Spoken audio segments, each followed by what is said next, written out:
Assalamu alaikum.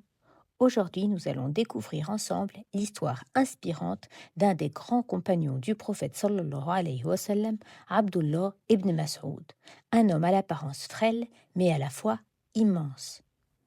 Tout d'abord, il faut savoir qu'Abdullah ibn Mas'ud, malgré son jeune âge, faisait partie des tout premiers à accepter l'islam. À cette époque, les musulmans étaient très peu nombreux et fortement persécutés à la Mecque.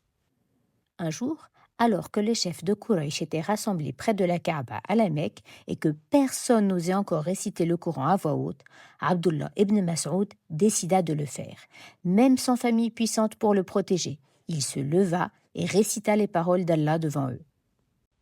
Les Quraysh n'ont pas supporté d'entendre le Coran, et furieux, ils se sont jetés sur lui pour le frapper violemment. Abdullah ibn Mas'ud est revenu vers les musulmans blessés, le visage marqué par les coups. Malgré cela, il leur a dit qu'il était prêt à recommencer si c'était nécessaire, car il était convaincu qu'Allah était avec lui. En plus de sa grande foi, Abdullah ibn Mas'ud avait une excellente mémorisation du Coran. Sa récitation était parfaite, ainsi que sa compréhension. Le prophète a dit en parlant de lui: « Apprenez le Coran de 4. Abdullah ibn Mas'ud, Salim le Mawla d'Abu Hudhaïfa, Ubay ibn Ka'b et Mu'adh ibn Jabal. » Pourtant, malgré tout ce mérite et ce courage, certains compagnons se sont un jour moqués de lui à cause de ses jambes très fines.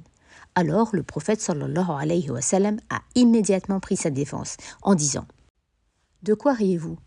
Les 2 jambes d'Abdullah seront plus lourdes dans la balance le jour de la résurrection que la montagne de Uhud. » Vous savez, malgré sa petite carrure, il participa courageusement à de nombreuses batailles aux côtés du prophète sallallahu alayhi wa sallam, notamment la bataille de Badr. Cela montre que la vraie force ne dépend pas du corps, mais du cœur.